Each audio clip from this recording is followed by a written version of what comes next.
Welcome to another Erik Waite Whiskey Study, and I'm celebrating Bourbon Month here in March 2019. This whiskey, when I heard about it, I was really curious about it, and so I've been really eager to get into it and review this one. This is the Jefferson's Ocean, aged at sea, cask strength, Kentucky straight bourbon whiskey, and this is a very small batch. It's bottled at 56% alcohol by volume. Really unique bourbon.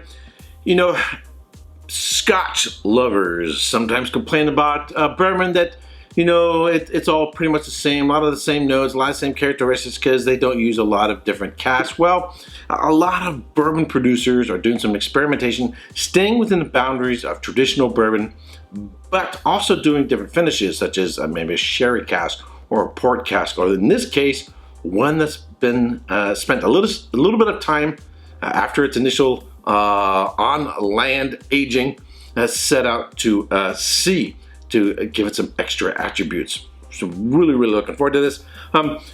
You can bring different characteristics to bourbons by using different types of corn.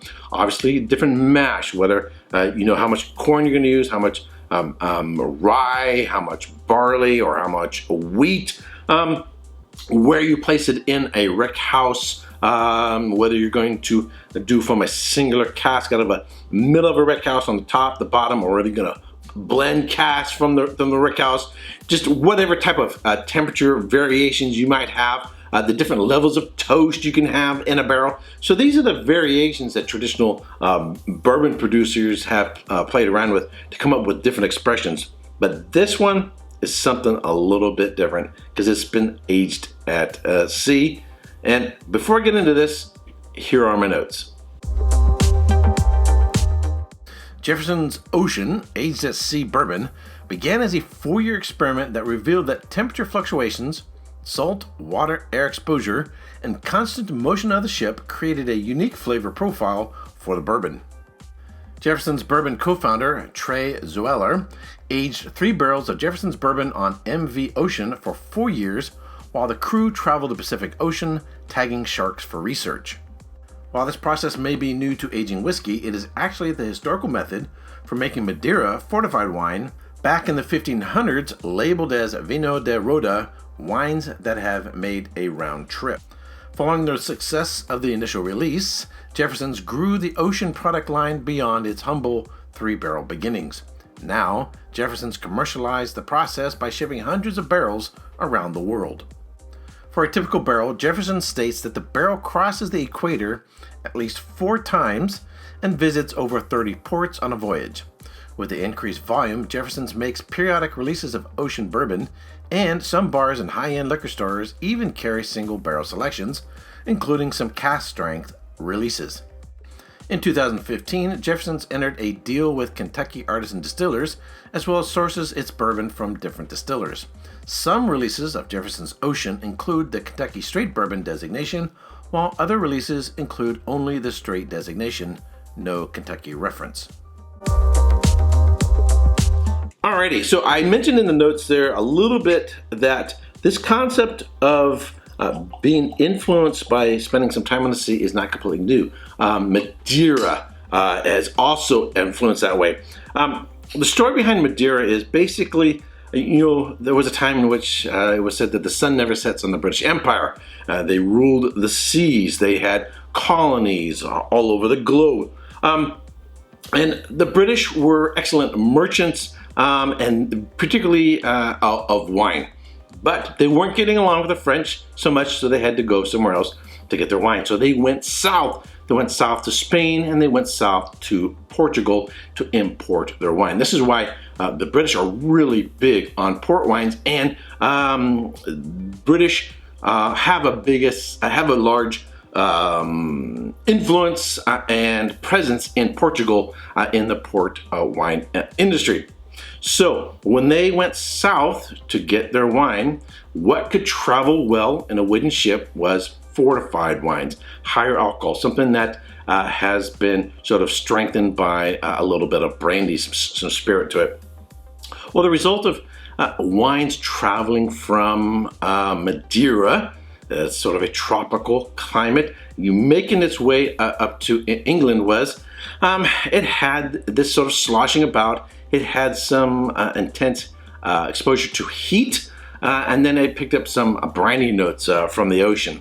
And when it got there, they developed a taste for it. And not only did the British, but also some of the French, such as Napoleon, and the founders of the United States actually toasted the signing of the Declaration of Independence with Madeira. Madeira, since then, has sort of fallen out of favor. It's not a real popular wine. I like it. I think it's food friendly. I think it's high quality for a low price ratio. And I'll put a link to a Madeira review from my other channel at the end of this video. But the process in which Madeira was affected by the ocean is the exact same as done here for this whiskey. So let's see how this whiskey does having spent some time out on the seas. Color-wise, it's sort of a golden amber, but there's a slight tinge of ruby red in there on the nose. When I first uncorked this, I tried this for over a couple days before doing a live stream with Jason from Bourbon Insane. After going through another bourbon, we then got into this one about halfway through the live stream. And it was extremely salty on the nose. The salt now, I think, is a lot more integrated into it. Get a lot more traditional bourbon notes, caramel, apple, cinnamon, a little bit of peach cobbler, vanilla, baking spices, rich oak. It's sort of sweet on the nose, butterscotch. It's a lot richer on the nose, and the salt is a lot more sort of integrated into the whiskey, but it does have sort of that salt water taffy character to it as well. All right, on the palate.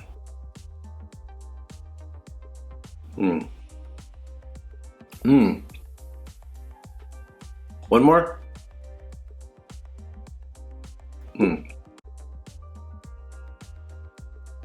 This is really, really delicious. The salt, it's still pretty salty, but the salt has really integrated into it. I'm getting rich. It's a rich and sweet whiskey. Candied apples, butterscotch, caramels, salted saltwater taffy. I'm getting a banana note, banana vanilla pudding with the vanilla wafers on it. I really, really, really, really, really like that. The salt, it's pretty salty, but not nearly as much as it was before. If you like a little bit of saltiness, you'll like this one. You get a nice little spice, cinnamon, vanilla, cardamom, sort of that nutmeg, baking spice character to it. It's got some nice, rich wood character to it as well. I would say medium length finish, and the development is pretty medium. Hold on, let's try it again. You do get the salty, briny notes up front. And then sort of the baked apple pear characteristics. Then the vanilla, then the caramels, and then the cinnamon, and then the saltiness sort of comes back. So I'm getting the saltiness sort of at the front and the back end. I really, really like this. I think it's super interesting. Is it for everybody? Is it for the average bourbon consumer? That I'm not sure. I'm thinking about how much I like it versus how much maybe the average bourbon lover might like it. I don't know. I think this is one, if you can try it at a bar before buying a bottle, that would be the way to go. But I really like this, and I'm gonna give it a solid 89 points. I think it's unique, something very, very different. Now, another thing you can do with this bourbon, which is really neat, is if you have some other bourbons that are maybe lacking in character, maybe they're lacking the wow factor, and you just want to give it a little bit of something, this is a bourbon that I think will also be good for blending with other bourbons. Maybe add just 5-10% to your bourbon from this one to give it a little bit more character to it. I think this would be excellent for even making your homemade blends. I think it'll do really well. If you're doing an infinity bottle, just put a little bit of this in there. I think it would go a real long way. So I think it can be used that way as well. The one issue with this bourbon is this is not inexpensive. This is about $80. It's kind of an expensive bourbon, so that may be the other factor. You know, when there's a lot of other bourbons, $40 to $50 range that are superb that you can get, do you want to spend $80 for something that just has a little bit extra salt in it in comparison to other bourbons? That's going to be your call. Would I recommend it? If you're exploring bourbons, you want to try different bourbons, and you really want to sort of spread your wings and your understanding of the expressions of bourbons and what people can do with bourbons, then yeah, for that experience alone, I think it's great. It's a great learning experience. All right, that's it for this review. If you subscribe to this channel, I want to thank you very much. If you haven't yet subscribed, but you like watching my videos, I would greatly appreciate it if you subscribe. Give it a thumbs up and share with your friends on Facebook, Twitter, and other social networking channels. Until next time, cheers. Hey, if you like my review, be sure to check out these other whiskey videos.